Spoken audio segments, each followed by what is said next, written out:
Okay, thank you very much. Good evening, and we would like to welcome you all for the today's event. Actually, this is the third event of the same topic. That is, let's discuss your contractual issues jointly organized by Institution of Engineers Sri Lanka and Association of Consulting Engineers. Actually, before moving to main topic, let's take opportunity to observe the tool developed by engineer SMP Sirivardhana. So we included that in the flyer. This tool is to obtain parameters of bidding document. So we can observe his tool so that you can comment on his tool. He can develop the tool further. So this is his effort. Actually, let me little bit introduce about engineer Sirivardhana. He started his career in MASL, Mahavali Authority. He quit MASL when he was a deputy resident project manager. After that, he worked for various organizations in various capacity like contract manager, procurement specialist, etc., etc. Actually, he also developed the software for irrigation scheduling and irrigation system operation. So he's kind of person more towards software. So let's observe his tool for obtaining bidding document parameters. Thank you. Over to Mr. Engineer Sirivardhana. Thank you, Mr. Hemachandra. And good evening to you all.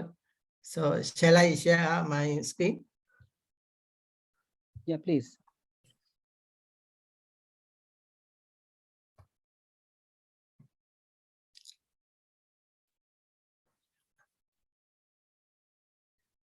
Is it okay?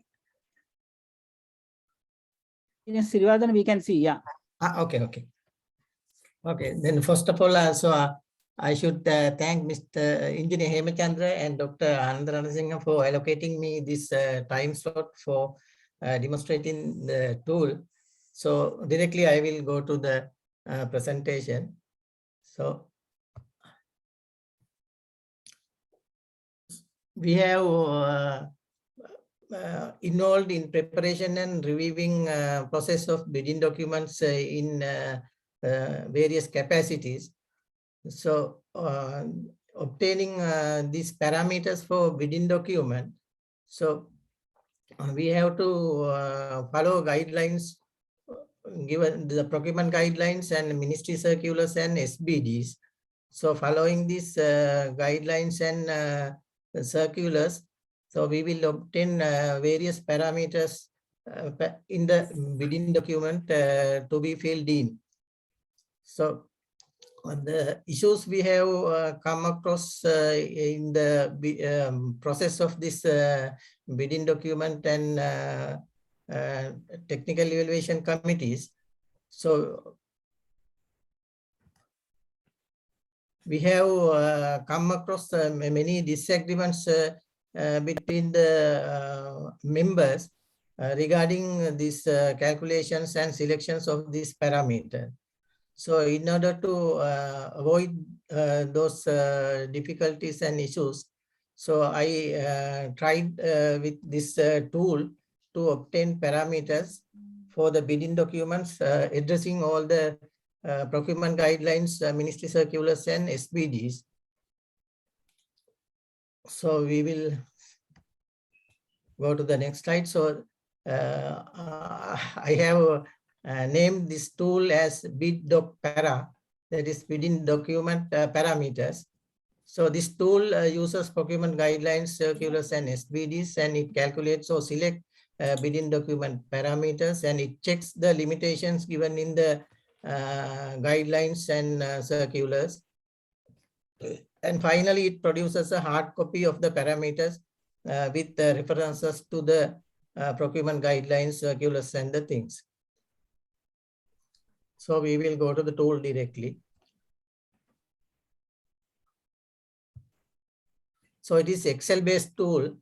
So this is the location of the Excel file. So we will just open it. So once you open the Excel, so it is associated with the Visual Basic application, and we will have this welcome interface. So to use the tool, we will click the button Make Use. And this is the interface for input data. So we will, any procurement, we will have this procurement identification number. Then we have to select the bidding document format. So I have developed this for bidding SBD 1 and 2 only. So we have to select one of the formats. And then we have to enter the engineer's estimate and contract period and bid validity period and bid submission date. And also we have to indicate the funding. Is it foreign funding or GOSL funding? Because this leads the procurement committee limitations. And also we have to include the SIDA registration category. What is the category? So SIDA registration categories are given here in the supplementary 39. These are the main contractors category and electromechanical and specialized contractors and piling contractors. Among these categories, we will indicate which category this procurement is relevant to. So we will go to the example. So we have selected SPD2 here, and we will enter the engineer's estimate value. Let us try with a small value. So if you try with small value, so if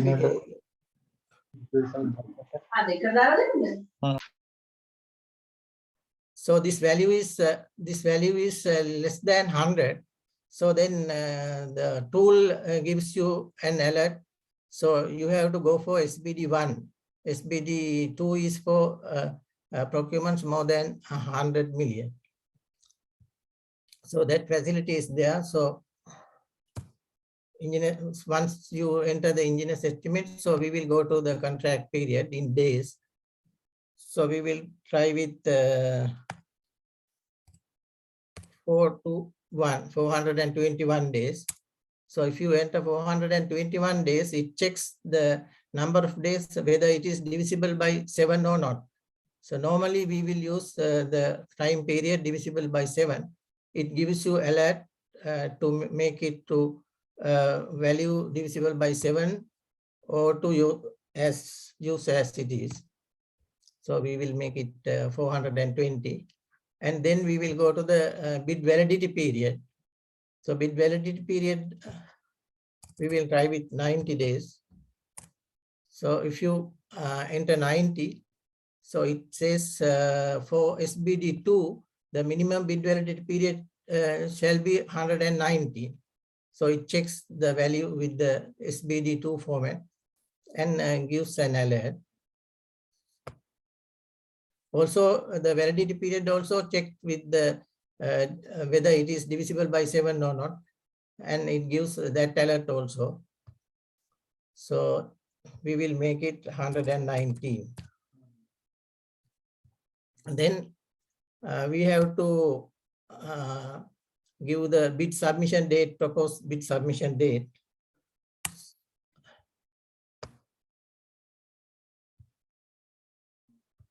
If it is by accident, if you put date in the past, so it gives that error message. So we will select September, say September 14. And I have include tool to see whether it's what is the weekday, so whether it is a business day or not. So we can check with this weekday value. And then we will indicate the funding and the SIDA registration category. So then we will ask to show the parameters. So here we are. These are the input values we given. So under SBD1, no value shown. So we have selected SBD2 format. In the SBD2 format, values are given. And if you bring your cursor to the box, so in the yellow box, it says the basis for selection or calculation.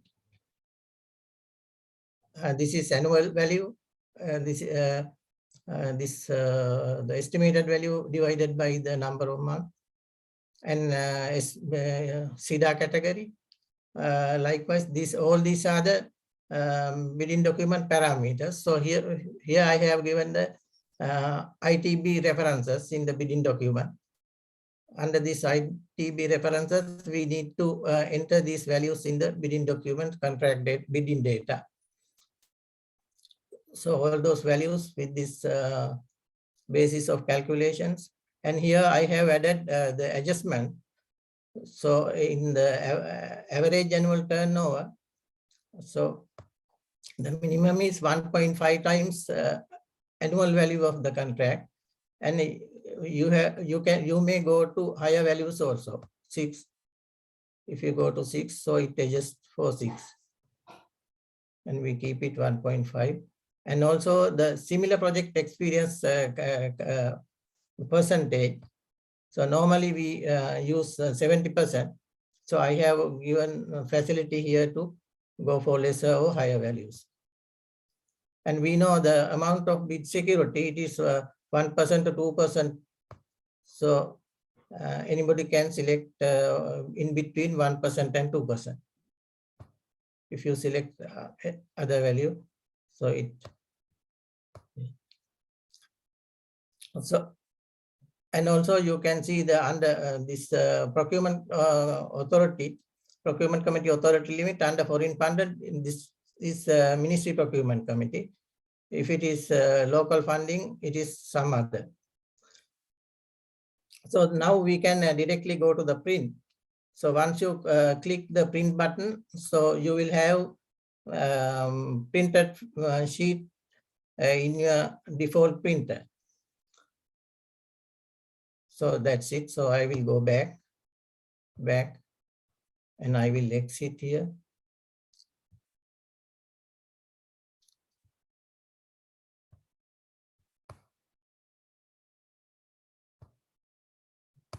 Now in the next slide, I have included that printed value, printed sheet.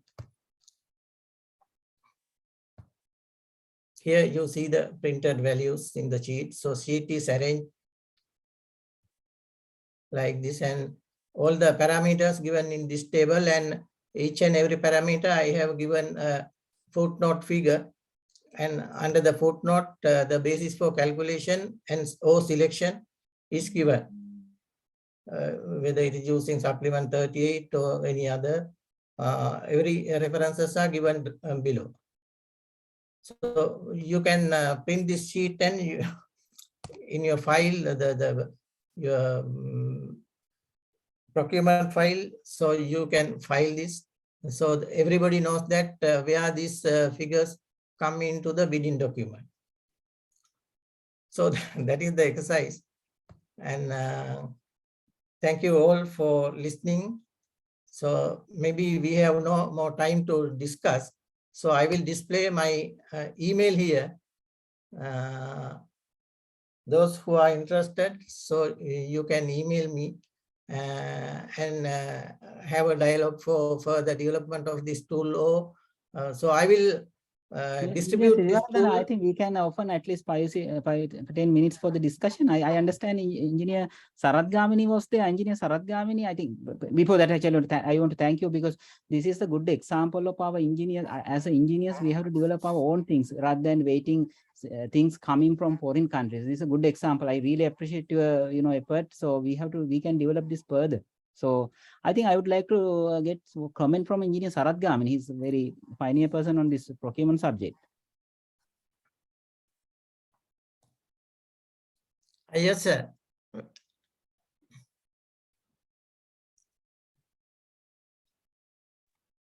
Engineer Sarath Gamini, I observe you are there. Seems he's disconnected, right? Any other person? I think you can comment, please. If you want to comment, please comment. I think Sarath Gamini means Sarath Chandra Gamini, or Gamini is me. I'm actually in the Bahrain. No, it's okay. If you have any comment, please make your comment. Yeah. Yeah, it's a good document actually, and per the development required, I can give a comment where I will talk to him. Okay, thank you. So you can contact me through this email. And Engineer Hemachandra, so please declare that. So I will free to give any support, and I will distribute this free of charge to anybody who wish to use. Yeah, I think through ISL we can send to like Water Supply and Drainage Board, RDA, Irrigation Department, Mahavaloturu, so that they can use and they can comment while using, they can comment to further development. Ne? So we'll do in that way. Yeah, I am ready to give it. Is there free any of other charge. comment Yes. from the participant? Comment to no, is I think it is not done. So let's move to the next topic. Engineer Srivardhan, thank you very much for your time and effort. So we really appreciate your task there. I think let's move to the next topic. I would like to invite Dr. Anandarana Singh. He always accepts our invitation. I want to express our gratitude on behalf of both institution and today's participant. Dr. Anandarana Singh, over to you, sir. Yeah.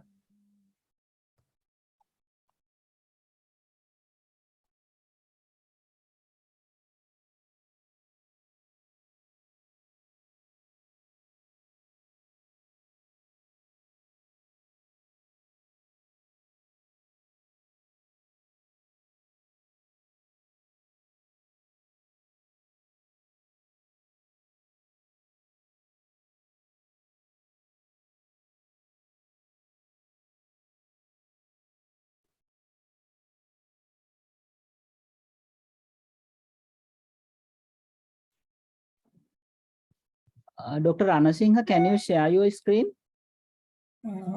Can you see that? No, we cannot see actually. Earlier, No. actually, it was, we can see, but after that, it has gone. Now, is it all right? No, no, not yet.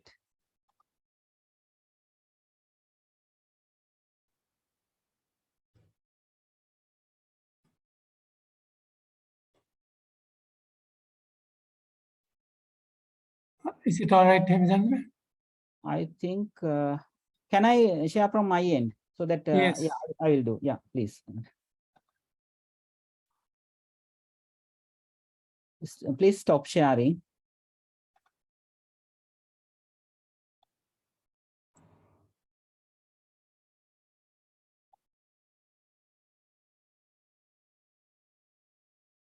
Okay.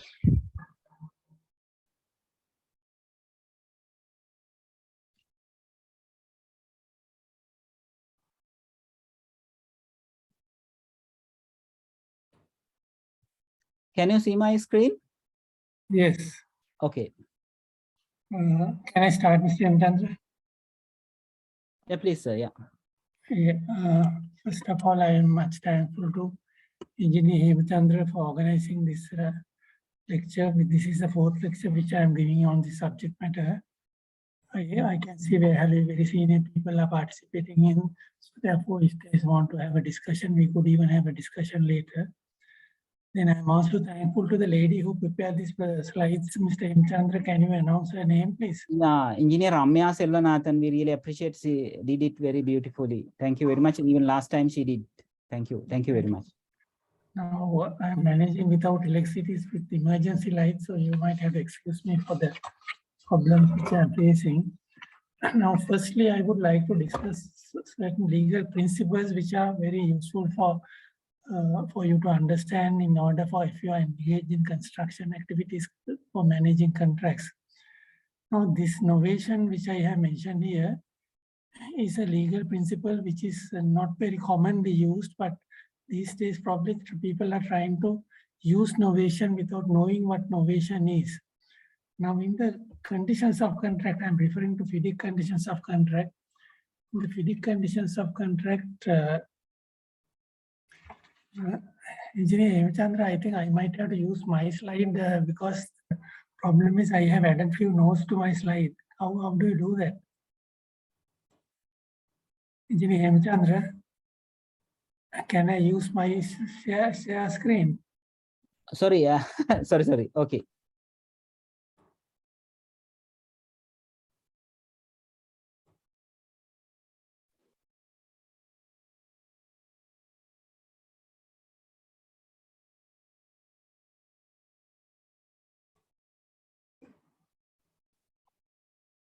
Yes, yes. Now, can you see my screen? Hemchandra, can you see my screen? Yes, we can see. But can you, okay, now it's okay, yeah. Right. Now, coming back to the topic, actually, I said innovation is a legal principle which is very beneficial these days, especially. Now, in the conditions of contract, which we are using FIDIC conditions of contract, there is something called assignment of contract. Now, according to the FIDIC conditions of contract, assignment is recognized in the document itself, but there is no provision for novation of contracts.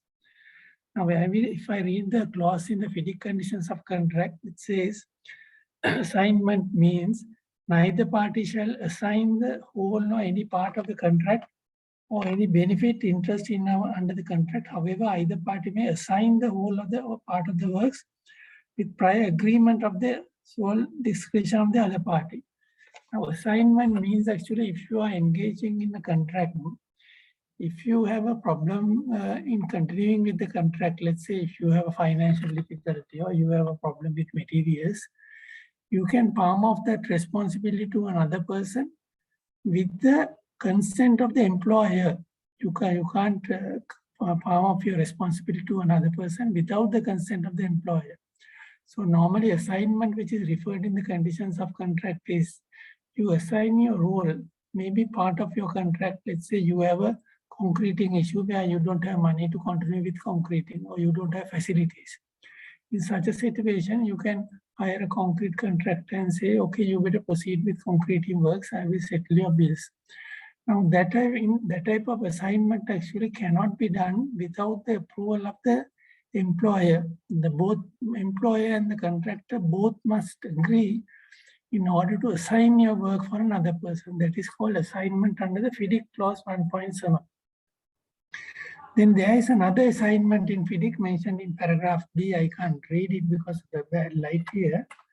Now that assignment is actually normally it is done in some contracts I have observed, where if the contractor doesn't have money to continue with the contract, he can go to a bank and borrow money and say, I will continue with the work. But what I will do is actually whatever the payments which I am going to receive from the employer, I will direct it to you so that the payments will be assigned, only the payments will be assigned to a person who is going to give a loan. So bank or any finance organization who is prepared to finance the project, you can assign the benefit of financing, the benefits of finance to a banking organization. So therefore, basically in assignment, you don't assign the entire contract to another person. You assign a portion of the contract, either item-wise, either concreting or form work or whatever it is, or maybe financial value of the payments will be paid to that organization. I think this guarantee fund operates sometimes on that basis. If a contractor is finding it difficult to manage, you can borrow from the guarantee fund, but the only thing is payments have to be directed to this organization.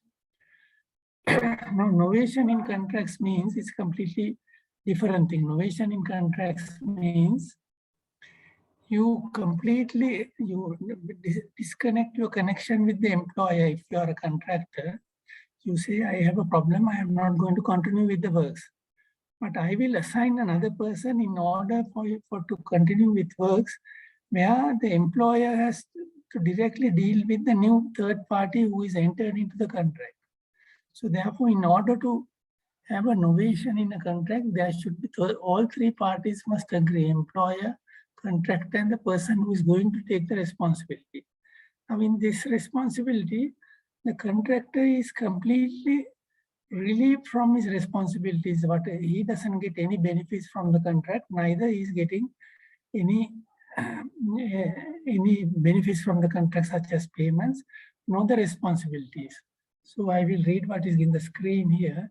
Novate is to replace an old obligation with a new one. So now let's say the contract has done work, 50% of the work is done, but either he has a problem of continuing with the work. So therefore he suggests to the employer, shall we agree on a novation where I will palm off my responsibility to a third party. Now the third party will be responsible for completing the works and you have to make the payments to the third party. my obligations will be relieved with immediate effect after signing the contract. So novate is to replace an old obligation with a new one. In contract law, novation is the replacement of one of the parties in two parties, but of a third party with the agreement of all three parties. In a novation, the original contract is void. So therefore, the original contract which has been entered between the parties will no more there, will not operate. So the employer has to deal with the new man, mistakes, or whoever who has been appointed to manage the contract. He has to completely deal with the new party. So this is a concept which is in law, it is valid, but it's not included in the conditions of contract, maybe for various reasons. But especially nowadays when there are problems with financial problems, material issues, etc., if you can find a good contractor who is capable of handling with the material and finances, etc., this could be done. The advantage of novation, actually, you don't have to call tenders. You can, but I don't know about the government situation, because once you sign a contract to another person, whether the government employer with permission of somebody can do that. So, but basically, legally, you can do that. And it says in legal language, novation is a transfer of both benefits and burden to a third party. The benefits may be payments, the burden are the obligations being taken to the payment. One party to the contract is willing to forego benefits and relinquish his rights. So, okay, can we go to the next item? Now I'm talking about warranties and liabilities in the defects liabilities in the contract. Sorry, defects liabilities in the contract are well known, because basically in all your conditions of contract which you enter with another party, there is what is called defect. Once a project is taken over after substantial completion, there is a period what is called defects liability period. Mostly this defects liability period is for 1 year, and generally it could be extended by another year, and FIDIC allows to extend it by 2 years. So therefore, if a contractor has performed the contract, and if he has handed over, if the employer has taken over after substantial completion, then the defects liability starts running from that date onwards. So therefore, normally in most of these contracts we manage in Sri Lanka, defects liability period is 1 year. So therefore, contract is liable for 1 year of defects liability. But there are issues which I have come across in many situations where the contractor is willing to maintain the contract or carry out the defects during the defects liability period, but the contractor is not willing to extend the warranties given for his equipment, etc. So this is a serious issue, because I know I have been involved in another contract where the contractor says, I am not responsible for warranties given by the suppliers for 5 years, because my defects liability lapses after 1 year. So therefore, when there is a warranty on the equipment, there is another law which is applicable, although it is not part and parcel of the contract which has been entered between the contractor and the employer. So in such cases, actually, when, let's say, if it's air conditioning equipment, or if it is a refrigerator, etc., the contractor cannot relieve from his liability, saying that I am liable only for 1 year defects liability. The other acts which is governing the contracts or agreements between the parties will override the normal responsibilities where you have entered into a contract. The golden rule is actually parties can enter into any contract. There is no issue as long as the contract is lawful. But only thing is they will be governed by the other laws passed by the parliament. So the good example is this warranties.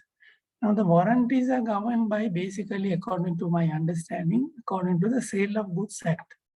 Now I will discuss one section of the Sale of Goods Act, which will be very beneficial, because I have come across in 2 instances where the contractor is reluctant to give warranties to the employer, saying that he will be liable only for 1 year. Now I'm reading from section 15, which is not in the screen. Section 15 of the Sale of Goods Act says, subject to the provisions of this ordinance and of any enactment in that in that behalf, there is no implied warranty or condition as to quality or fitness for any particular purpose goods supplied under a contract of sales. So that is a normal rule. Normally there is a rule, there is a phrase called caveat emptor. Caveat emptor means the buyer must be careful. If you want to go and buy a shirt, it is your responsibility to buy a good shirt, and the seller is not responsible. That is the rule of what is called caveat emptor. But there are, as in law, there are sometimes a lot of exceptions to the rule. The first exception is actually, I will read it and then I will explain it to you. Where the buyer expressly or by implication makes known to the seller the particular purpose for which the goods are required, so as to show that the buyer relies on the seller's skill and judgment. I go and buy an air conditioner, or I go and buy a shirt. I will say, this air conditioner, I want to make use of the air conditioner for 5 years, and I want to air conditioning my room, which is 12 feet by 12 feet. And I am going to rely on the expertise of the seller. So if I am relying on the expertise of the seller, then the caveat emptor rule does not applicable. It is exemption to the caveat emptor rule, which I read at the beginning. So in such instances, it shows that the buyer relies on the seller's skill or judgment, and the goods are of description which is in the course of the seller's business to supply, whether he is the manufacturer or not. There is an implied condition that the goods shall be reasonably fit for such purpose. If I explain that one, I am relying on the seller's expertise, and a seller is a person who sells these stuffs. Now, for example, I go to Abans and I say, I want an air conditioner, and I give my details for the air conditioner. And I rely on the advice given by the seller saying that this is the suitable air conditioner for you. And I am prepared to sell that one because, and also he is a regular seller of air conditioners to the public. In such an instances, the seller will be responsible and his warranty has to be valid. So therefore, if I come back to the original discussion, if the contractor has given a guarantee on air conditioning equipment for 5 years, he can't say that he's not responsible for the warranty, basically because his defects liability ends during the first year. So that's the first rule. And the second rule is actually where the goods are brought by description from a seller who deals in goods of that description, whether he is the manufacturer or not, then there is an implied condition that the goods are of merchantable quality. So I go and buy an air conditioner from a seller who sells air conditioner. So therefore, it has to be of merchantable quality, means it should be suitable for that purposes. So therefore, you can't get away from warranties if you are a contractor, basically saying that you are not responsible for what has happened after the first year. So I will read what is there in the screen. A warranty in contract law is a promise or guarantee. Warranty and guarantee both are same, so therefore people are using interchangeably, but both are same. From one party to another, that the facts are true and reliable. A contractual warranty is an obligation that the facts that relate to the subject of the contract are true. In the case that those facts ever become untrue, the warranty is also protection to the recipient to cover any losses that may arise. Warranties are commonly used in commercial situations, often occur when business voluntarily enters the warranty. So I have given some two examples in the next slide. I will read it because I think the letters are a bit too small. An express warranty is clearly declared either in writing or verbally. So therefore, normally you get when you buy something, you get a receipt saying that this warranty is valid for 5 years. Generally, it is in writing. Express warranty is in writing because the problem is verbal warranties is very difficult to very difficult to challenge it. Verbal warranties, next day he might say, no, I didn't say that. So therefore, whatever, when you're dealing with business or in official capacity or in person capacity, whatever the warranty that is given by a seller has to be in writing. In the case of broken defective product that doesn't meet the level of quality of manufacturer will replace or repair the product. An express warranty made verbally can be something like phone salesman saying, I guarantee this phone will last for 3 years. Express verbal warranties are also valid, but it is stated here, and I also would like to emphasize that. However, it can be difficult to prove existence of the verbal warranty. Now, there are certain things what are called trade puffs in the construction, in selling business. Trade puffs are actually, now let's say if you want to buy a Toyota vehicle, the seller will say, don't worry about checking this vehicle. Toyotas will last more than 50 years. Now those are, although it has been given a kind of warranty, those are called trade puffs in the commercial trade, where you overemphasize the value of the product. Now, you have seen a lot of advertisements in the TV where they sell various things. If you drink Nestamol, you can be a good hurdle, etc.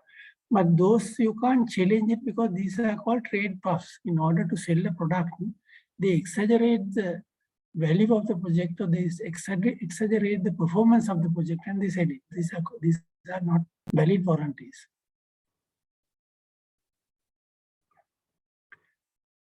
Implied warranties means sometimes, although the warranty is not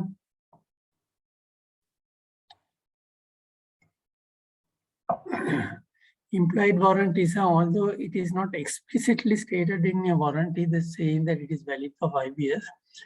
If you buy a shirt, you should be able to wear a shirt. It should have all the features which is existing in a shirt. It should have two sleeves, a collar, etc. Similarly, if you buy a fridge from a shop, it should provide you the service of cooling your provisions. So therefore, implied warranties are sometimes warranties are not explicitly stated, but there is an implication that there is some kind of a warranty. The implied warranty is automatic coverage for most goods that are valued above a certain amount.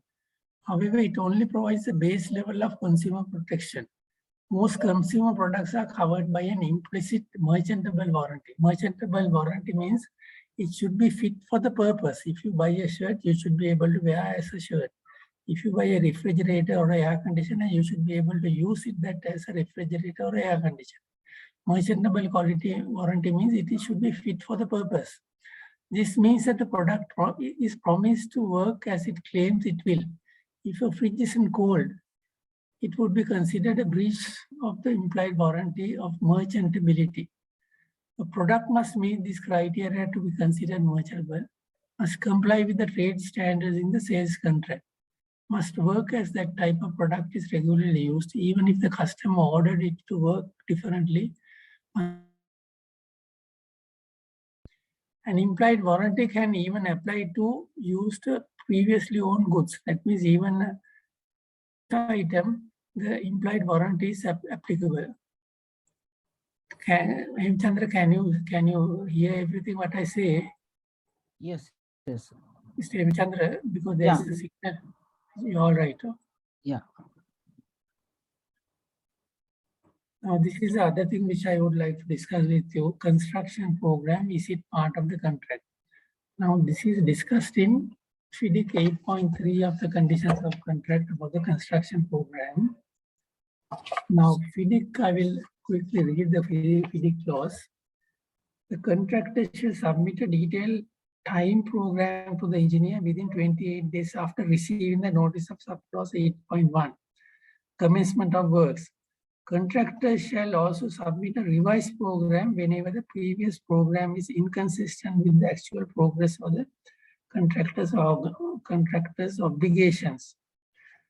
Now, it is a responsibility in all these engineering contracts where the work is spanned more than 1 or 2 years. The employer would like to know what is the sequence of the contractors working, because he has to get ready with his finances.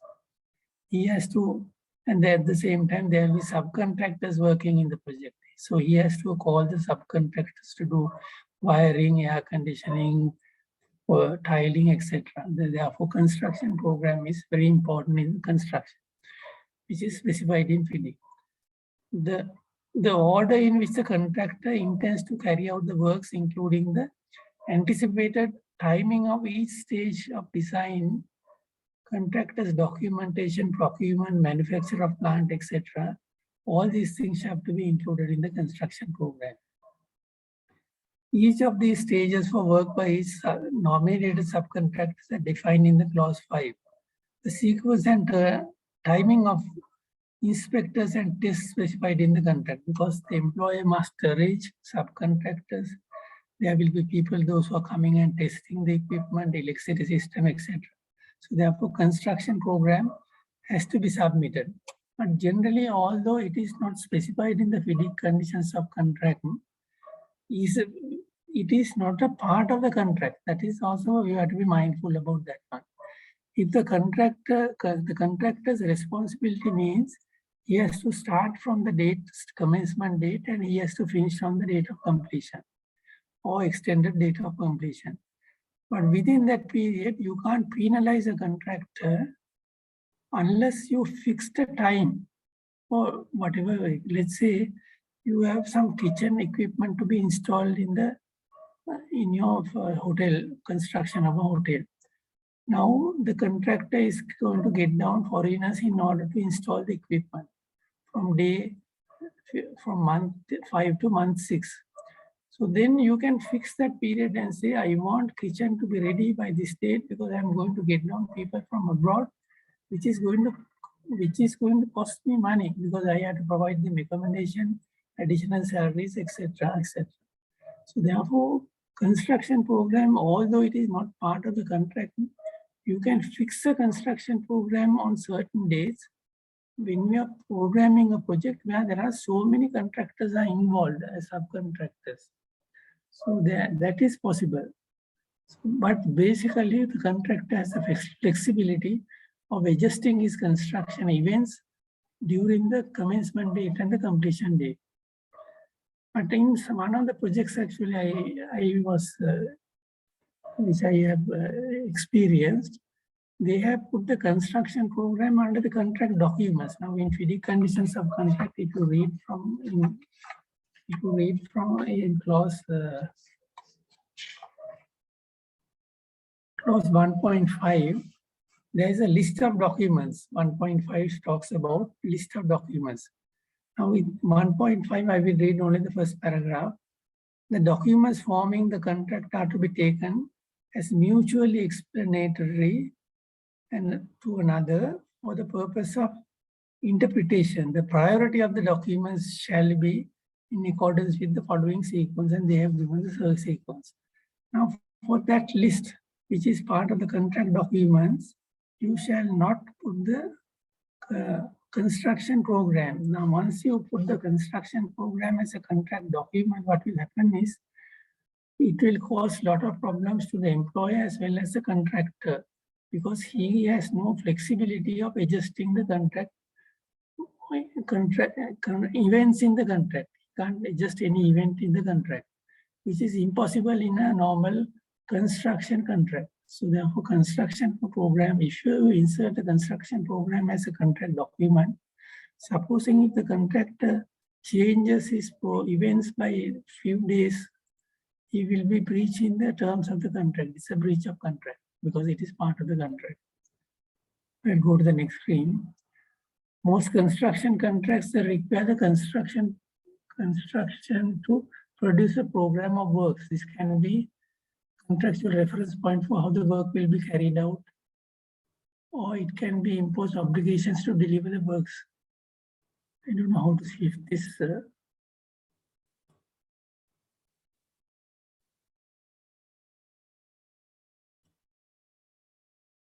If the program of the work is included in the list of documents, it will become binding on the parties. The benefit and risk associated with doing that So there are benefits also, there are risks also, because the employee can program his works according to his whatever his financial arrangements, subcontractors, etc. But there is a risk also, there could be a huge claim from the contractor himself. Incorporating the program as a construction program, there is no set form that the construction program must take. As a minimum of the program,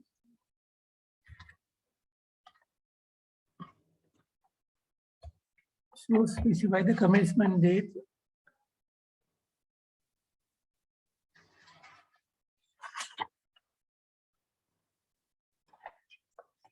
incorporating the program as a contract document, that is a title.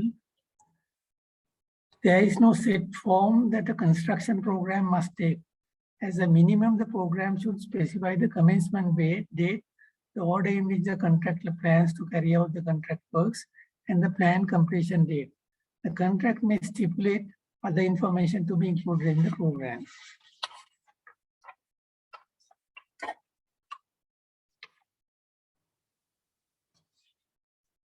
Where the contract listed of program as a contract document, the program will be binding on the parties. Any departure from it will constitute a breach of contract, entitling the agreed party to compensate if they can prove they have incurred additional cost or delay. Therefore, if you have a program as part of the contract, as I said earlier, if it is listed under the contract documents, if a party deviates from the contract program, the other party can claim damages from the contractor, vice versa, employer from the contractor, contractor from the employer. The advantage for the contractor is that he will be aware of what is expected from the contract. The same applies to third parties, as such suppliers and consultants who are often ignorant or left limbo as to the timing of their own construction to the works. Now, let's say if there is a tiling contractor who is a third party subcontractor. Now, if there is a tiling contractor in the contract, he can program his work, because if the construction program is part of the contract document. But if if it is not part of the contract, the timing can be adjusted by the contractor to suit his construction program. So basically, therefore, what I am suggesting is actually, rather than making the construction program as part of the contract, what you can do is actually you can make certain events part of the contract. For example, you have a contract for 3 years, but you say laying conduits have to be done from March 31st to April 30th, so that whatever the other subcontractors, those who are working like concreting contractor, he knows that exactly conduits will be laid by somebody, and he can program his work in order for him to successfully complete the works. Therefore, what my suggestion is actually you can make part of the contract which is critical, but not the entire construction program.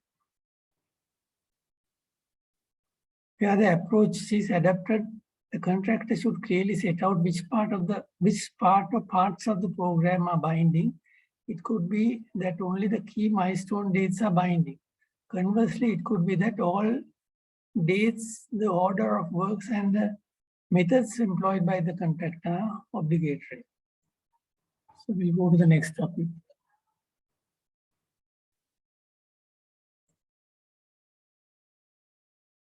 Chandra, I have some questions also to be answered.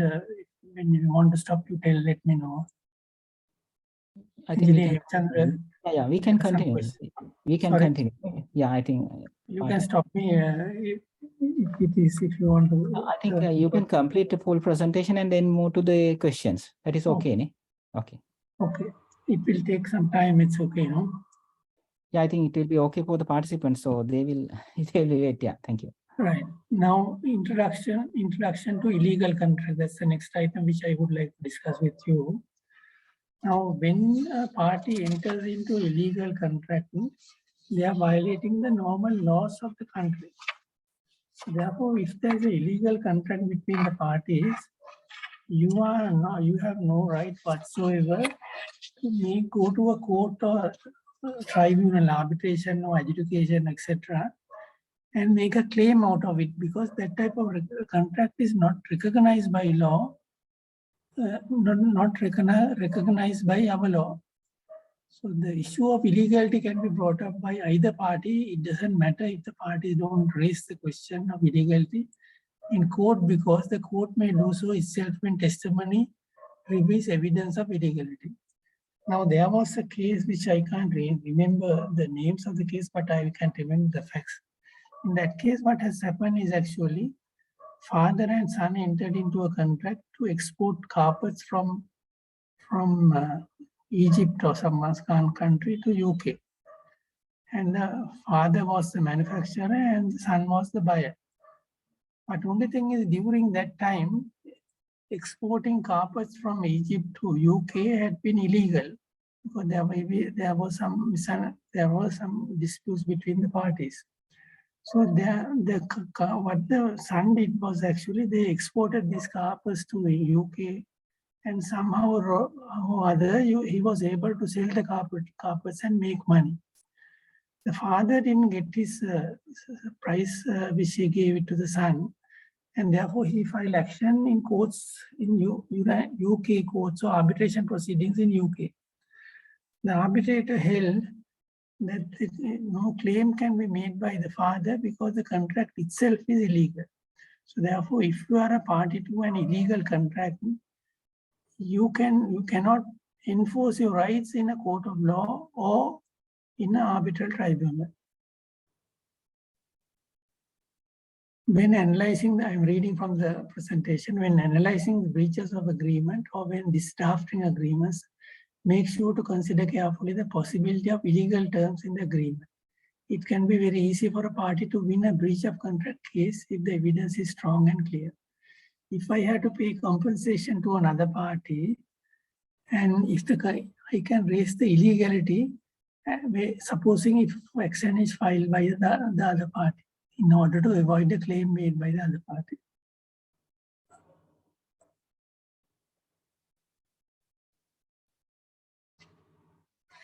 What is an illegal contract? An illegal contract is one that was created for illegal purposes, therefore violates the law.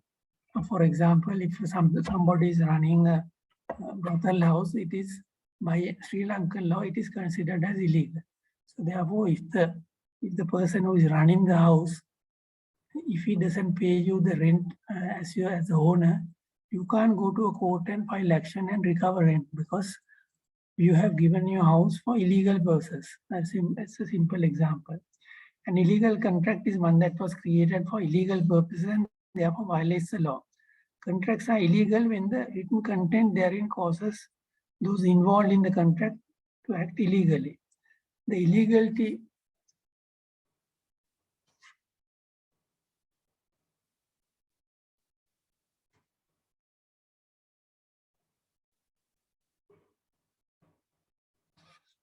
and the next item is how to prove a contract is illegal. Whether the contract is illegal or not depends on the subject of the contract. For instance, an employment contract that specifies the hiring of a blackjack leader would be illegal if consider the gambling is illegal. Now, for example, blackjack is the game which is played in casinos. I think you may have seen in videos, etc., in the TV, where there is a circle that they rotate, small wheel rotates with north, south, etc. Now, let's say you hire a person in order to carry out this casino business. But the casino business, if it is illegal in that country, the person who was working as an employer as blackjack cannot make a claim, because the contract itself is illegal, because the act of carrying out this business is illegal. Similarly, a contract to sell a deck of cards would be illegal if selling card was not considered illegal according to the state law. It's legal. This is true if the cards are sold in a state that does not allow gambling. Now, where in a country or a state, if gambling is not allowed, it does not mean you can't sell a pack of cards in that country, because that could be used for sports purposes as well. You play various games from cards now, or you do various tricks like a pack of cards. But the act of all the act of gambling is illegal.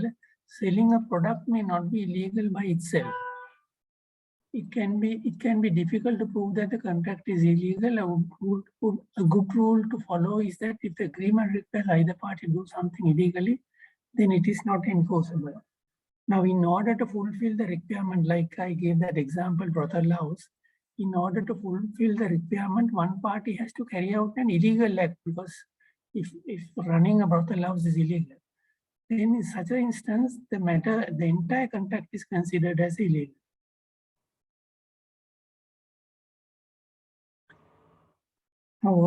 Now I didn't include here in this my slides, but there is something called blue circle rule in contracts, where supposing if you can separate out the illegal part and the legal part, sorry, if you can separate out the legal part and the illegal part, you can say only the portion of the contract is illegal, therefore I'm entitled to make a claim on the legal part of the contract, which I have not included in my slides. Consequence of illegal contract. Thank you. I think my lights are on.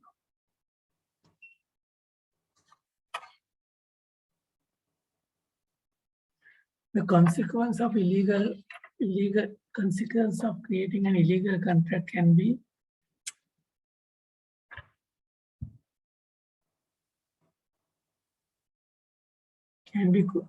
quite harsh. When the contract is determined to be illegal, the court will not enforce the contract. Neither party can take its case to the court because the court has established that there is no contract. Referring to the previous example of a blackjack dealer, in a state where gambling is illegal, if the person who hired the dealer failed to pay the dealer's wage, the dealer could not recover wages because the job was considered illegal in that state. State means I have referred to country here. The contract between the employer and the dealer would be legal and unenforceable.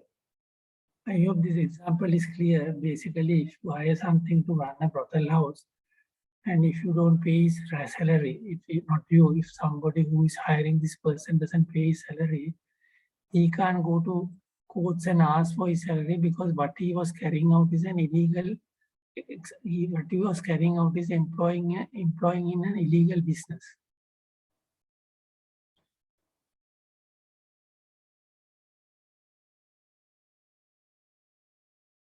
Contracts for illegal actions such as gambling or prostitution, employment of contracts for hiring underage workers, contracts for distribution of sale of drugs or other controlled substances. All these are examples of illegal contracts. Agreements to violate public policy.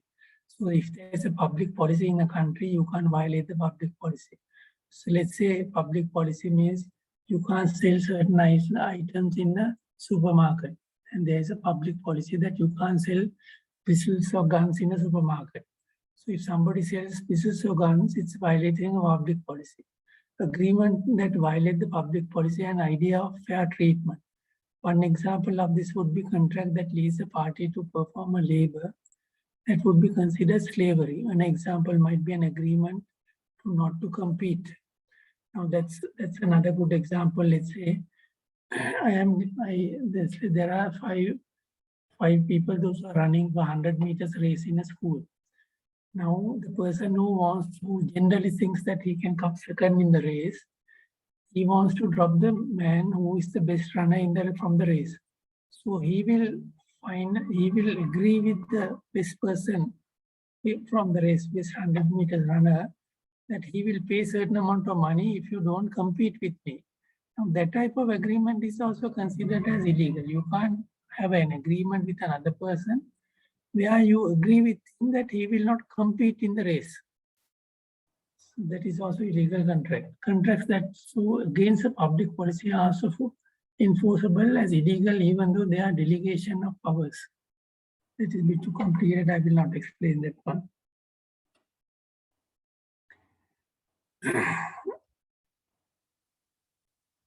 Now, the next topic which I would like to discuss is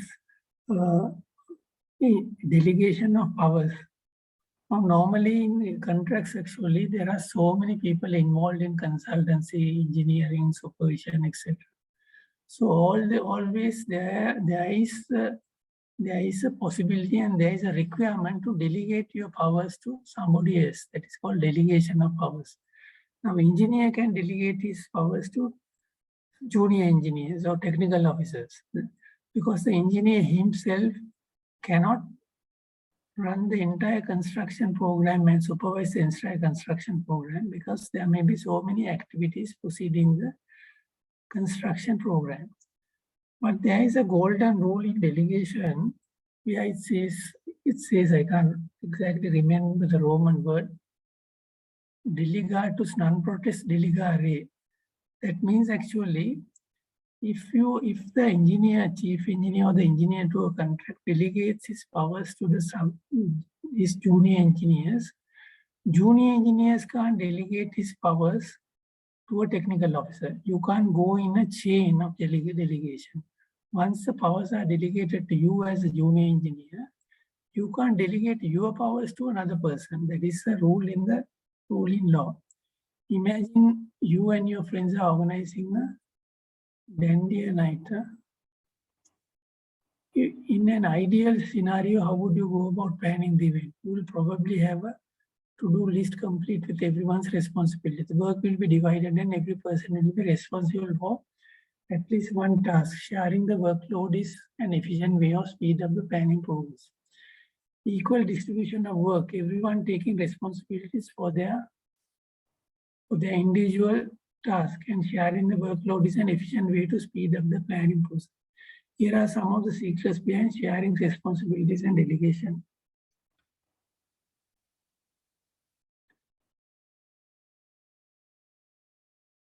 So basically, I think I have discussed part of the delegation. I will quickly go through this. Delegation means you assign your responsibility to some person, but that person can't assign his responsibility to another person, because delegation cannot be go on a chain link like a chain. Before we understand the principles of delegation of authority, let's look at what delegation authority means. In the first place, put simply, it is a process of sharing responsibilities with others and trusting them to fulfill a set of objectives. More often than we realize, the principle of delegation of authority regulates our everyday lives. It is especially evident in business, where managers and team leaders need to delegate authority quite regularly.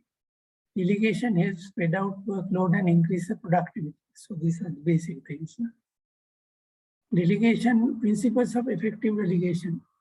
Delegation of responsibility can be very effective once you understand how to delegate properly. Discussed in the next slide are some constructive principles of delegation in management you can follow for successful performance.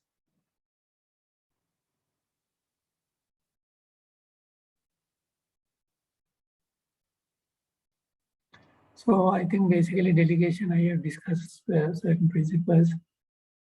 I will go back to the next topic.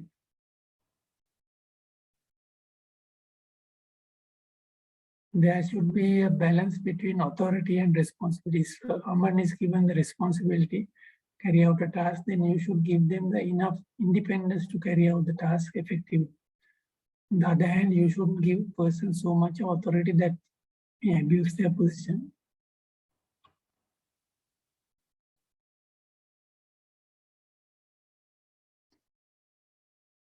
So can we go to the questions, Mr. Hemachandra? Yeah, Dr. Anasingh, yes, we can finish the question and we can open for the question after that, right? Yes. Thank you very much. Can I read this question? Due to the prevailing situation in Sri Lanka, material, fuel purchasing and operating construction site is very difficult. Relevant contemporary records have been submitted by the contractor to the engineers. Already to get an extension of time under the clause force majeure. However, prevailing conditions day by day are getting worse. Under the FIDIC conditions of contract, is there any provision of the contract can omit to which the contract has already agreed in the scope of work? It should be noted that if the agreed scope of work is reduced to omit particularly works in the project, can operate. Run and commission smoothly without any difficulties. Only project covered area will be reduced. Actually, the current situation we are facing, Engineer Mr. Mohammed, had been very difficult to predict even to the FIDIC creator, because currently, as you said, price escalation, all the price escalation is published by CEDA.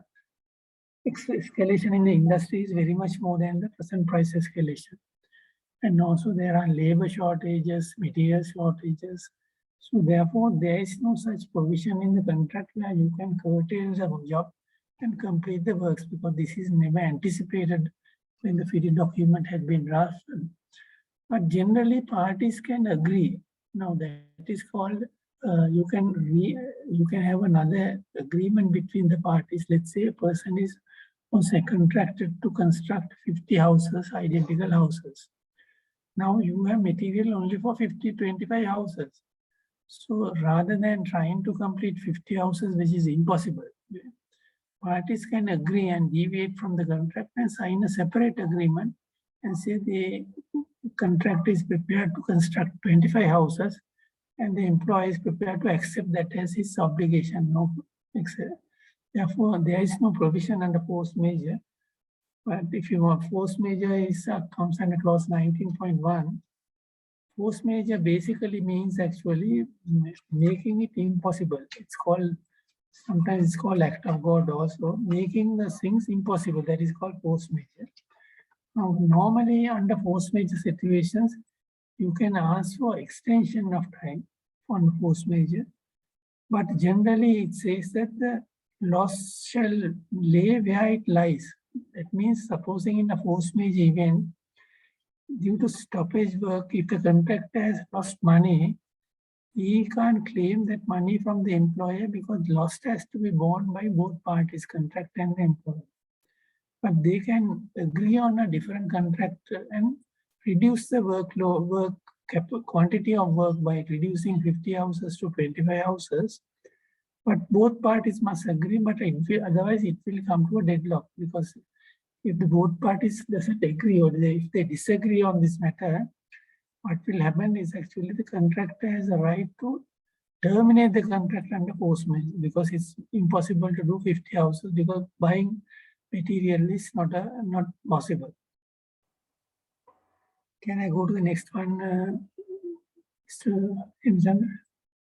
Are there any questions on this one? Engineer Mohammed, do you have further clarification? I think, yeah.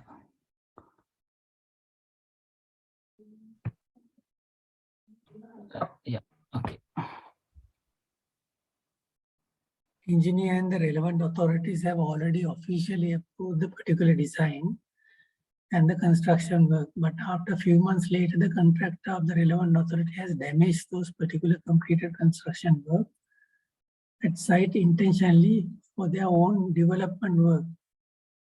However, contractor has already submitted as-built drawings for the already completed works to the relevant authorities to identify their work done area for their easy reference and identification. Now, basically, it says as contractor has done some work and he has completed the works. He has even finalized his drawings, what you call as-built drawings. But the work that has been completed by the contractor has been damaged by another contractor. I think it is not given here. It should be by another contractor. Now the engineer is requesting the contractor to attend reconstruction for such damaged work on additional payment by the client employer. However, the contractor is not in a position to attend to such reconstruction work because resources and laborers have already been demobilized from the site. And at this prevailing situation, the contractor is unable to attend to such third-party damages. Work for reconstruction, is there any provision under FIDIC conditions of contract that can omit this type of work request made by the engineer?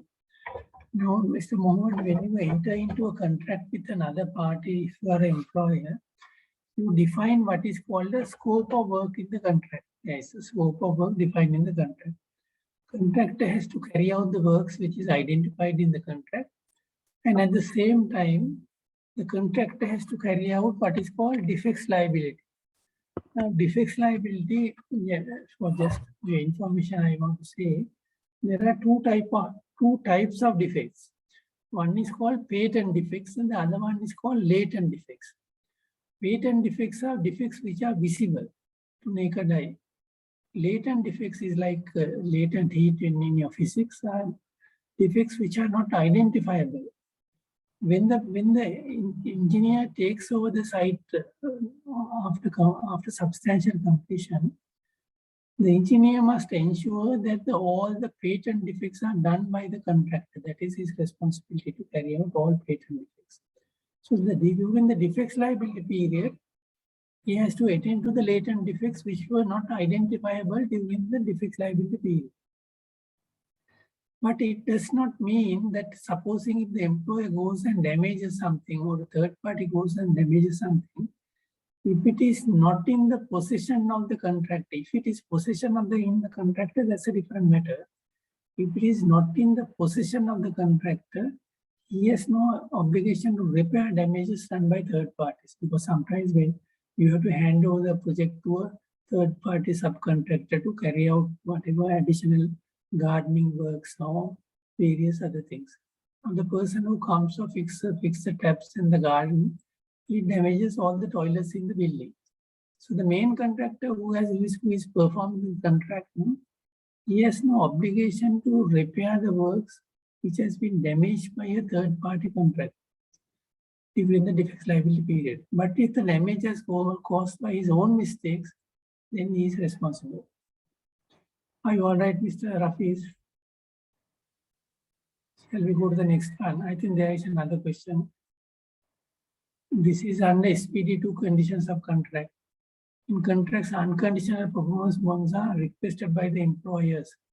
What is the action that can be taken by the contractor if the bond is claimed without default of the contract? Actually, I think the practice that we adopt in Sri Lanka, if you go through the literature available in other countries, if the bond is unconditional and on demand, the court has no discretion to prevent the employer encashing the performance bond or advance payment bond. If it is unconditional and on demand bond, you can't prevent the contractor encashing the bond by taking injunctions or by what is called the other one, or various orders imposed by the court. But the thing is, actually, if there is a fraud involved in encashing the bond, let's say the contract employer encashes the bond, not because the contract has not performed the contract, but in order to teach him a lesson for some reason which is not legal, not proper. It's a fraudulent encashment. In such a situation, you can go to the courts and ask for an injunction or enjoining order in order to prevent the encashment of the bond. But in order to do that, there should be a fraud on the part of the employer. So therefore, that is possible. But generally, injunction, when you get an enjoining order, that is called a temporary order. Because basically, what the court says, if you have a dispute, you have to resolve a dispute by arbitration or adjudication. But this is an order given by the court in order to maintain the status quo. Because otherwise, what will happen is the employer go and encash the bond, and the contractor may not get money at all. So in order to maintain the status quo, that is the present situation, the court will issue an enjoining order. But normally, for unconditional on-demand bonds, the court will not interfere with this bond unless there is a fraud on the part of the employer. This is Mr. Engineer Dhammika Karunatilaka. I think I have answered your question unless you have any clarifications. These are the only questions which I have. If there's anything I can answer, otherwise I can finish my presentation. I am Sarat Gamini, Mr. Anand. Can I Yes, ask? sir. Yes, sir. Yes, right. Mr. Hemachandra. Yeah, Now, yeah, I am trying to do some share with our colleagues also and get advice from you. Now, very interesting part. You have given that contract should should not be against the government policy or Sri Lankan law. Now, according to the government policy, more than 3 months contract, there should be price escalation provisions. There are so many contracts in this country, even for 1 year, no price escalation. My question is it that particular contract, is it a legal contract? Sarath, I think there is a difference between government policy and public policy. Government policy is actually policy imposed by the government, which might be not illegal as such. Now, a public policy means an illegal activity. Now, let's say in Sri Lanka, a person who is below 18 years is considered as a minor. So if you enter into a contract with a minor, that is contract is illegal, it's unlawful. For example, if you build a house for carrying out illegal business, if you for illegal business for some illegal activity, and you very well know that the person is performing illegal activities, that is against the public policy. It is not government policy. Public policy is more powerful than government policy. For government policy, you can go to the courts and file action and get damages, or you can stop terminating the contract. But public policy, you can. So there is a difference between government policy and public policy. Right. Mr. Ananda, now, in certain occasions, as there are no provisions as a legislative pieces for procurement activities. But former Chief Justice, Honorable Sanathan Silva, considered this procurement guideline as the legal provision in this country. Under such circumstances, this is also part of law. That is your opinion. Definitely, I think. Can you give me the judgment? I am also interested in the judgment. Yeah, I will, find it and send. It's a very interesting judgment, right? And will you be able to share that, Mr. Ramini? Yeah, later I will share it. That's a very interesting one. The next one is, without taking much time, guarantee period. Now, in this country procurement, we are going for the awarding to the lowest. And if that, the contractors also know. So they are trying to give the lowest figure. And they will, the client is declaring for 1 year. Is it fair to ask for 5 years? Way of procurement. And say that if you want really quality goods, the client also should insist that these are the pre-qualified manufacturers. And before the end of during the bidding process, with the bid documents or subsequent, the client should fully, the client should give all possible their demands. That means for warranty, only for spare parts, whatever. 5 years is a longer period. My opinion is, I know that legislative pieces are there, Consumer Affairs Authority are also insisting, but it is not fair. What is your opinion? Engineer Sarath, I will answer your first question. Second one, I want a clarification from you. Yeah. Now, in our country, actually, we are following the British, basically, our background is British legal system, where we follow Roman Dutch law, but based on British judgments also, there's something called judicial precedence. Because in our country, not only the parliament can make laws, even the laws can be made by courts, especially Supreme Court and the Court of Appeal. So therefore, if the Honorable Sarath Silva has given a judgment saying that the contract manual is a legal document which has to be followed like law, and that is law applicable in this country. So therefore, that is very serious matter. So therefore, that means people can't deviate from that one. You will be violating the law of the country. That's a very serious thing. Now, second question is, Gamini, you were referring to additional guarantees, or what you want to know? Additional guarantees, in my opinion. What do you want to know, Mr. Sarath? Yeah. Now, regarding this next one, I also agree that, right, if we are not preparing legislative pieces, as you say that there were such issues, and finally Supreme Court decide and make some certain decisions, we should adapt. I also agree with you that purchasing of goods and services under Sri Lankan procurement setup, is it fair?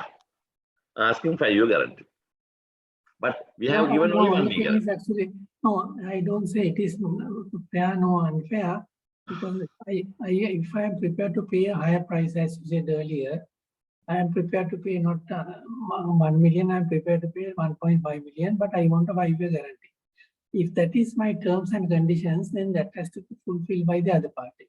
Agreed. You have to pay the price. Yeah. We have to inform the terms and conditions. Yes, right? correct. That I fully Then agree. only we should insist. Yeah, that is, I fully agree, Sarath, because if you can't hide your terms and conditions, then all of a sudden say, I want a 5-year guarantee. You have to pay the price because everybody is a businessman, no? Everybody is some business, so he can't give a guarantee, an unanticipated guarantee, because I have an unagreed guarantee. That has to be disclosed at the beginning of the tender and say, I want a guarantee for my water pumps 5 years or 10 years. Then he will price it accordingly. Sure, definitely. Yeah. Very quick one, Mr. Hemachandra. Now, prevailing situation. Can I disturb you a little disturb, because Engineer Nimal Ranasinghe has forwarded that court case, I suppose, this SC FR number 147/2017. That will be the case. Can you repeat that? Can you repeat it, SC? It is there in the chat box, Dr. Ranasinghe. So the SC FR number 147/2017. Engineer Nimal Ranasinghe, if you know about something, you can talk actually. Nimal, can you send us an email, copy email of the judgment, please? Okay, doctor, I'll send the email. Right, yes, Nimal, you want to say something about this? No, I'll just send the email. No comments. Right. Very quick one, very interesting one, Mr. Hemachandra and Mr. Anand. Now, some of the ministries and institutions, they have awarded the contract knowing that they don't have funds. Is it illegal? Yes, that is illegal. Illegal, right? It is So wrong. what should this contractor should do? Contractor can go to courts and file action. I don't know exact offense, but this I can't remember. It's a criminal offense because you are cheating somebody, basically. That's a criminal offense. Exactly. Why I this asking question? At this moment there are 64 engineers. Right? We must political campaign we can do, but not at the cost of 4 people. All the professional. I don't practice criminal law, but this is an offense. I think it is cheating. Knowing that you are not going to pay the contractor, you are getting work done from the contractor at the time of entering into the contract. That is cheating. Cheating. It's a criminal offense. Unfortunately, you have to file 2 actions. 1 action, criminal action, in order to penalize that man, and 2nd action, civil action, in order to recover the money. Right. Now, similarly, no price acceleration. Now, the time of bidding, people doesn't know. The contractor doesn't know this much of price acceleration. Then later it has happened, but no price acceleration. Can he go to courts or even the arbitration and get the appropriate compensation? No. Client has done a mistake. No, Sarath, I don't think you can do that because there is something called freedom of contract in our country. Parties are free to enter into any contract as long as it's not illegal.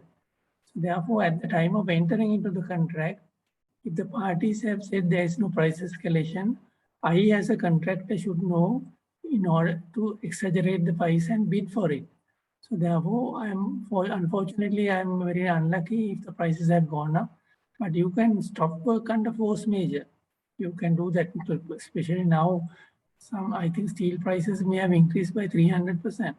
So therefore, you can stop work under force majeure, but you can't make a claim for additional cost unless both parties agree, because that is originally in the contract. But if it is a public policy in Sri Lanka that the price escalation has to be paid, if it is a public policy, there is a controversial argument because somebody might say you are violating the public policy.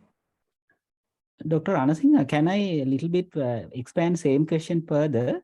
So assume in the contract there's a price escalation formula which refer to ICTAD indices.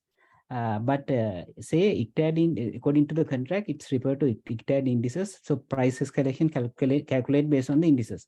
But we understand indices are not market reflective. What is the opportunity? Is it illegal or not illegal? I mean, it is a not fair condition for the contractor. What is the situation? How can we interpret it in the contract? Actually, one of the arbitrations I was appearing for a contractor, I argued the same matter on behalf of the contractor. Now, what I said was actually, I got down the prices from the market and I compared with the CEDA prices. And I said, CEDA prices does not reflect the market prices. Price increases are there, but CEDA, the price, what is called that index is uniform from August to December, but actual prices are completely different completely increased from August to December. But the decision was given against me saying that that is part of the contract. But I think there are arguments for both sides. I won't be able to give an exact answer. Basically, there are arguments for both sides because if the CEDA has not done their work properly, if the prices are not reflecting the actual price indices, it is unreasonable because it is not the mistake of the contractor. That's what my belief. Thank you, Dr. Anasinghe. Is there any more questions? Other participant, if you can raise. Yeah, one more question, Mr. Anand. Disregarding warranties. Suppose we have equipment which has the warranty period of 5 years and the contractor's defect liability period is 1 year. So thing is after 1 year, so we have released the contractor's final retention and we have nothing. We don't have anything with the contractor to pay. So suppose after 2 years, if any equipment is not working, what action we can take against the supplier? So what you are telling, Mr. Gamlat, is actually you have nothing to hold from the contractor. You don't have anything money which is held with you from the contractor. No?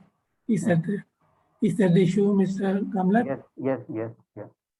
Only thing is warranties. I think when I was working for a consultancy, engineering consultancy from some time back, what we said was we insisted that when a 5-year warranty is given by a contractor, it should be a performance, some kind of guarantee, bond issued by a bank. That was because otherwise the piece of paper is useless because you have to go to courts and fight a case. So if you have, so therefore that was the understanding that the contractor must give a guarantee in paper endorsed by a bank, a local bank, so that you can claim money if the current contract is not replacing the parts or not repairing within the guarantee period. But if you don't have money in your hand or a guarantee form in your hand, only remedy that you have is to file action in a court of law. But I don't know whether it's arbitration. It might be arbitration, not a court of law if you have an arbitration clause. So this is the arbitration against the contractor or against the specific supplier of the equipment? Yeah, basically, if the contractor is the supplier of equipment, you have no. Do you have a contract with the supplier?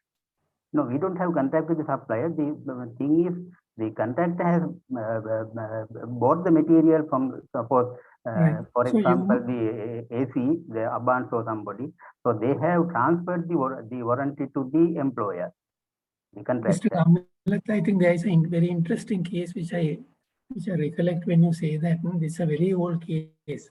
Now, in this case, what has happened was actually, I can't remember the name. I think it's called Gingerbread Case. I can give the reference to Mr. Hemchandra later. Now, what happened in this case was a lady went shopping in England, and after the complete tour of shopping, both she and her friend went to a shop and had a ginger beer. Now, when they drank this ginger beer, she didn't buy the ginger beer, but the other lady bought for her. They found, after drinking, they found there is a snail in the ginger beer bottle. Now, therefore, what happened was, the action was filed, the lady filed action because she said she felt sick and she started vomiting and she suffered from this one because it was so bad for her to see this snail in the ginger beer bottle. Therefore, they filed action against not the seller of the shop, but action against the manufacturer of ginger beer. So therefore, in that instance, they treated that the seller who is selling ginger beer in a colored bottle is helpless because the seller does not know what is inside the bottle, but the manufacturer should take care of this one because he is the person who is manufacturing ginger beer. But in this case, I think I read you some parts of the Sale of Goods Act. I think this is very important, Sale of Goods Section 15. I could clarify it later to you personally. You might have to, depending on the situation, you might have to file action against the, let's say, the agent is somebody. So let's say the agent is Abans or somebody and the seller is a contractor. You might have to file action against the Abans or the seller depending on the conditions that you have imposed, or maybe against both. Normally, what lawyers do is actually in such a situation, rather than taking a risk, they file action against both as respondents. Also, can't we ask the contractor when we are releasing the final completion certificate and the retention, can't we ask the contractor to submit the undertaking letter stating that all the warranties and guarantees I will. You can, Mr. Kamla. Yeah. You can, but I said earlier was actually sometimes this carrying a letter is useless because you have to file action finally. Yeah. Unless it is a money, it has a monetary value. A guarantee has a monetary value because you can go to the bank and encash it. Yeah. So therefore, getting a letter might be of no use, but only thing is, as Engineer Sarath Gamini said, you can't ask for various guarantees after the completion of the contract. From the beginning, you have to say, I want a guarantee, financial guarantee for whatever 5 years, etc. So that the contractor will price for it. You can't be unreasonable to a contractor who has not priced for that item and ask for a guarantee. Yeah. Thank you. Another thing, Mr. Anand, now your topic is interesting. So I think Mr. Hemchandra will share the notes to the participant. I think the notes is very important. Your notes today. You can do that, Hemchandra. I think the PowerPoint presentation, you can share it. I have no objection. Yeah, already shared actually. You sent it already? Dr. Anasingh, I have a little, I also have a question on this guarantee. Can I ask that question? Yes. Gentlemen, still do you have a question, engineer? Or can I? Okay. Anand, I'm Asoka Pereira. Can I speak Yes, to you? Asoka. Yes, Now, Asoka. there are 2-3 points. Now, regarding the escalation that we are talking here, now, say, government contracts, the guideline says more than 3 months it should be given. My question is, what is the TC doing on this matter? Technical committee must see with the government contract. If that not been included, he must tell that to get that corrected. So what is the TC and the PC is doing? And it says it should be vetted by the PC. And now we are talking about the escalation, right? This has not been there. This has not been there. My question is, who prepared this document? Who was the drafter? What is he doing? So otherwise, this clause is everyone is telling not given that and all those things are. I can hear now what is happening here. So my question is, if it is a government contract or even fee decoy ADB contracts escalation, now it should be given. If it is not there, somebody is telling me why not you ask in the pre-bid meeting. It is when you ask those pre-bid meetings, I don't think they will consider all that. But what I am saying, before you put this document correctly, it is the duty of the TC and the procuring committee see that these things are all done. What we are talking here is always escalation, right? But I want to give another example. Now there's an adjudication there. Escalation clause is not available. So what the contract adjudicator has done? He has prepared a claim in a different way to absorb that amount that he has lost. So these are things that is happening. So other thing is regarding the SIDA indices. It is the duty of the country, if it is not reflected correctly, there has been a board appointed in the ICTAR to our contractors to give all these things correctly. When I was working the project at MENA, when I came, I got all the details from there and I gave to indices. So they were able to pick them up. I think it is the fault of the contractors who I must be not knowing. They must give the ICTAR must be collecting from the market, but it should be given. If it's outstation, it should be given. Then it will be definitely corrected by the SIDA.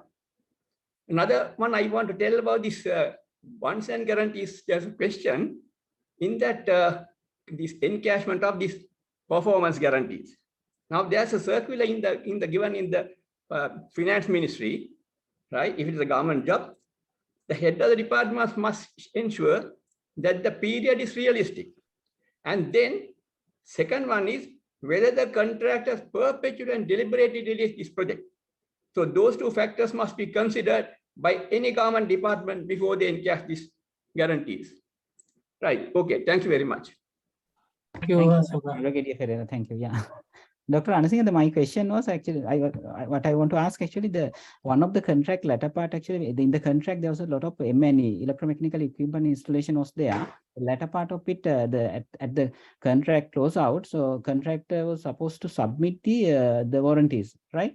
So, but contractor said that he is not in position to submit the warranties. So he proposed to give bonds or bank guarantee. Will that suffice the requirement, or what are the important aspects that we have to consider if you are getting the bank guarantee? I think that is what I told Mr. Gamlat also. Now, supposing if there is no warranty, if the warranty contract is not prepared to give a warranty for some reason. For example, the manufacturer is not prepared to give a warranty. So you can get a on-demand, unconditional bank bond for the period. But only thing is that warranty you should have advertised even during the tender stage that your requirement. You can't all of a sudden ask for warranty, which is a new thing to the contract. So therefore, you can get it done, you can have a bank guarantee so that it could be encashed if the contractor doesn't prepare the machines. You can do that. That's a good way actually. Thank you, Dr. Anasinghe. Yeah. Any other question from the participant? Yeah, one more question, last question. So, Anandan, regarding this price escalation issue. So, if we don't have the escalation formula in the contract, so can the contractor ask for new rate for the variation? Yes. If the rebar rate is gone up, so if there is variation instructed as per the clause 12.3, can the contractor ask for new rates based on the price, only the price increase? I think normally variations, generally if it is a variation, every variation can be priced by the contractor. All variations have to be priced by the contractor. If it is a variation, then the contractor has to price according to the prevailing rates in the market prices, that is the current prices. So he shall price his item for variations according to the present prices. Otherwise, it's unfair in a contract. But the contract says now, if we have similar item in the contract, you have to get the BOQ rate, existing rate. That's suppose rebar is in the BOQ. No, it's not there now. For example, if I read you the variation clause in the basic conditions of contract, it is I think 12.3. 12.3 or yeah. 12.3. It is evaluation. Variation is 12.3. 13. Variation is some proposals or something like that. But so new rate is applicable. Comes under 13.1, I think, Mr. Jadamla. 13.1. It says variations may be initiated by the engineer at any time prior to issuing the taking over certificate of works, etc. The contractor shall execute and be bound by each variation. So there is a obligation on the part of the contractor to carry out the variations if the engineer has given the variation. However, each variation may include, and there are items given. But The at last it contractor is shall not. at last it is mentioned the variation should be valued under 12.3. No, that variation clause last para. If you see. What is the clause you are referring to, Mr. Ramna? No, I don't have the physics now. I think 13.1, the variation at the last para, it says all the variation should be valued based on 12 point cross 12 or something, evaluation. No, actually, no, I think if you can tell me the exact clause, I can study this one. But my understanding is actually you can't ask the contractor to price to the original contract values, which has been given long time back. It is unfair for the contractor. You can't ask the contractor to carry out work for items which originally maybe 2 years which he has agreed. So variations have to be priced according to the current rate. Otherwise, he has to bring money from home. Okay. Dr. Anasinghe, there's a question in the chat box. I will read. I will copy it to everyone because it has come to me. Right. It says, if during the tendering stage, the price escalation were not allowed, and if the contractor has requested for escalation during awarding, can it be entertained with the client approval? That is a question number one. Question number two, we'll discuss this first and I will ask the second later. If during the tendering stage, price escalations were not allowed, and if the contractor has requested for escalation during the awarding, can it be entertained with the client's approval? Of course, if the client is willing to prepare price escalation, as long as it conforms to the government regulations, then it is all right, because sometimes it might be unfair. Let's say in the tender document, they say there is no price escalation. But then on that basis, you select a contractor. But when contractor is selected, he says, I am entitled for price escalation. That is not done, because you have to evaluate the tenderers on the same footing. You can't give an advantage to one contractor. But if the parties agree, if there is no such requirement, if it's a private contract, if the parties agree that the price escalation is going to be paid to the contractor, he can do so. So both parties must agree.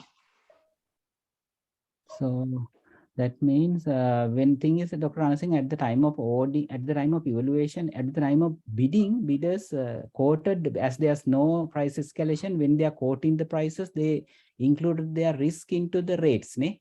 So that, yes, correct, correct. Yeah. That's what you explained. Yeah, okay, thank you.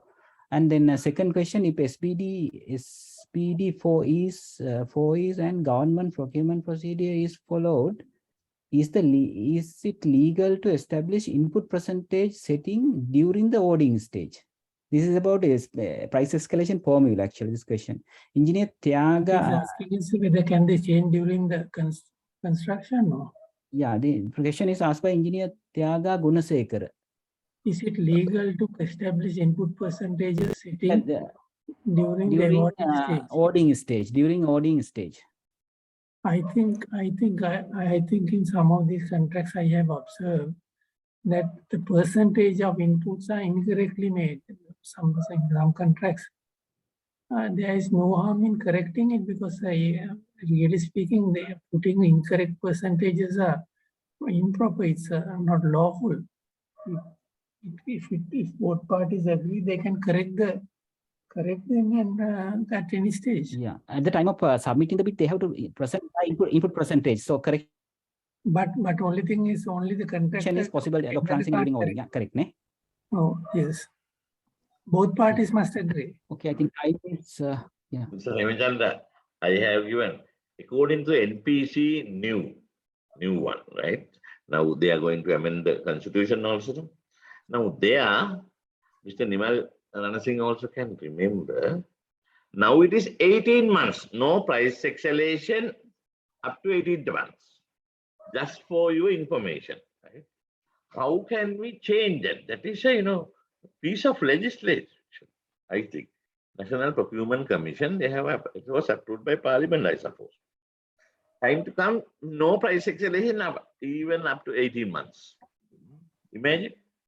Yeah, that is kind of important point. Ne? Yeah, I also agree. Dr. Anand Singh, if you have any comment, you can present. Yeah. Mr. Aragami, thank you very much for raising. Yeah. Basically, what you say is for 18 months, there is no price escalation, no?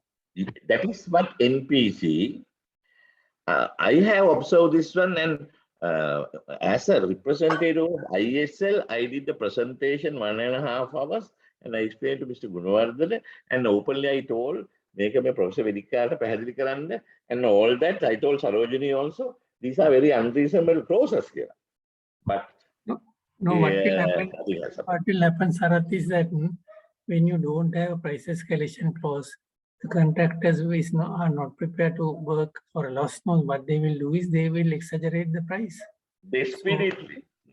Yeah, it's a very foolish move, I think. They must Foolish. allow- That is the word, foolish. NPC. Okay, thank you very much. Ananda, I Yes. want to add with Sarath as told.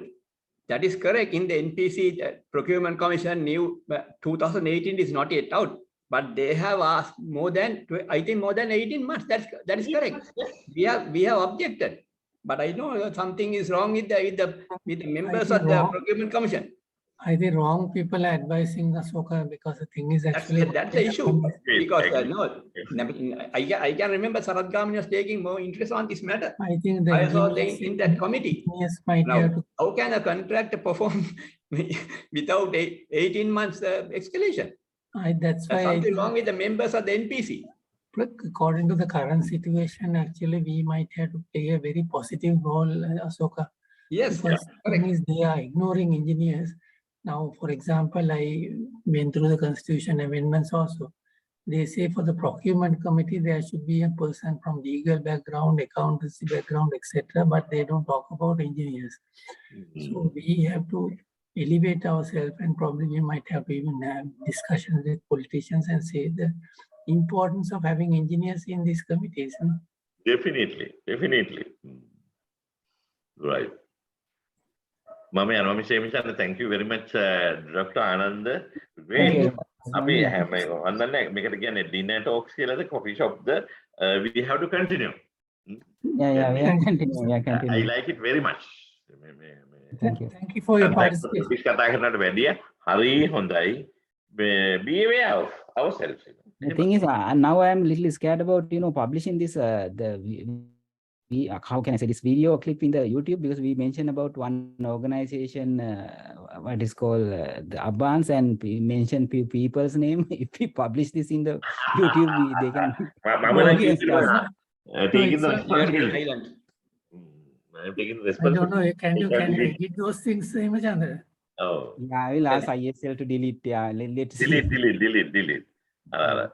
Professor Geka at the. This is not for public. This is for only private circulation. Yes, that's correct. That we have to check. Okay. Well done. Thank you very much.